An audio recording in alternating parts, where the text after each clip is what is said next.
میں یہ حدیث آپ کو سناؤں گا جو لرزا دینے والی حدیث ہے، جس میں کہ اس غیرت دینی کا حضور نے نقشہ کھینچا کہ اگر کوئی شخص خود نیک ہے، خود بہت دیندار، زاہد، عابد، لیکن یہ ہے کہ وہ دیکھتا ہے حقوں کے مغلوب ہے، پامال ہے، حق کی دھجیاں بکھر رہی ہیں، شریعت کا مذاق اڑ رہا ہے، دین کا قانون سر عام توڑا جا رہا ہے، اور اسے کوئی احساس ہی نہیں ہوتا، وہ لگا ہوا ہے اپنی تصویر میں، تو فقط اللہ اللہ اللہ۔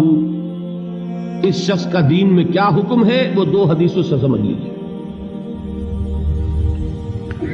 بلکہ ایک ہی حدیث اس وقت کفایت کر جائے گی، وقت کم ہے۔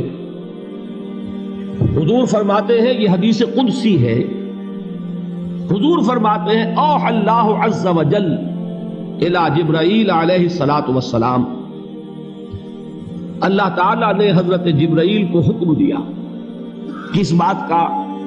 ان اقلب مدینۃ کذا و کذا باہلھا، فلاں فلاں شہروں کو، بستیوں کو الٹ دو اس کے رہنے والوں سمیت۔ یہ اللہ کا وہ عذاب ہے جو پوری قوم کی ہلاکت کے لیے، جیسے قوم لوط اور قوم ہود اور قوم صالح جس طرح برباد کی گئی، ختم کی گئی، ویسا عذاب کا حکم اللہ نے دیا کسی بستیوں کے بارے میں۔ قال فقال، حضور نے ارشاد فرمایا کہ اس پر حضرت جبرائیل نے عرض کیا اللہ کی بارگاہ میں، ان فیہا عبدک فلانا لم یعصک طرفۃ عین، اے اللہ میں فلاں بستی کو الٹ دوں، اس میں تو تیرا فلاں بندہ بھی ہے جس نے کبھی پلک جھپکنے جتنی دیر بھی معصیت میں بسر نہیں کی۔ اب نوٹ کیجئے الفاظ، یہ طرفۃ عین عربی میں کہتے ہیں نگاہ کا ادھر سے ادھر ہو جانا، کچھ وقت لگا اس میں، ہم اس کو محاورے میں کہتے ہیں پلک جھپکنا، مفہوم ہے کہ اتنی دیر بھی معصیت میں بسر نہیں کی۔ کہنے والے کون ہیں؟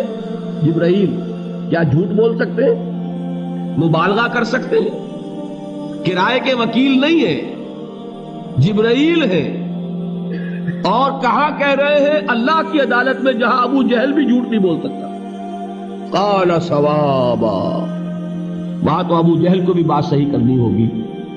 اب اگر یہ بات ہے تو ذرا تصور کیجئے ایک شخص کی ذاتی نیکی کا، جس کے بارے میں جبرائیل کی گواہی بارگاہ خداوندی میں یہ ہے کہ اللہ تیرے اس بندے نے تو پلک جھپکنے جتنی دیر بھی معصیت میں بسر نہیں کی۔ اس کا ذاتی کردار، اس کی ذاتی نیکی، اس کی ذاتی دینداری، اس کی عبادت گزاری، اس کا زہد، اس کا تقوی کس درجے کا ہوگا ہم تصور بھی نہیں کر سکتے۔ لیکن اب سنیے، اقلبھا علیہ وعلیہم، قال فقال، حضور فرماتے ہیں کہ اللہ تعالیٰ نے جواباً ارشاد فرمایا حضرت جبرائیل سے، الٹو اس بستی کو، پہلے اس بدبخت پر پھر دوسروں پر۔ دلیل کیا دی ہے؟ فَإِنَّ وَجْهَهُ لَمْ يَتَمَعَّرْ فِيَّ سَاعَةً قَطْ، یہ چہرے پر جب انسان کے غصہ آتا ہے، خون کھولتا ہے تو رنگ متغیر ہو جاتا ہے، یہ ہوتی ہے حمیت اور غیرت کی نشانی۔ آپ کو کوئی ماں کی گالی دے دے، کیا حال ہوگا آپ کا؟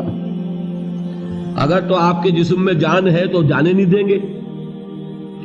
میں یہ بڑی اچھی بات سن کر آیا ہوں حیدرآباد دکن سے، وہاں مجلس تعمیر ملت ہے، مسلمانوں کی ایک تنظیم، اور بڑی ہمت سے کام کر رہے ہیں۔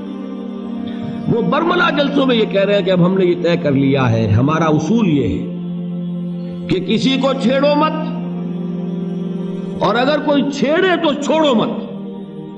میں سمجھتا ہوں بہت صحیح اصول ہے کہ کسی سے چھیڑ چھاڑ کرنی نہیں ہے، لیکن کوئی چھیڑے تو پھر بے غیرت اور بے حمیت بن کر گردن جھکانی نہیں ہے، پھر ہر بعد آباد۔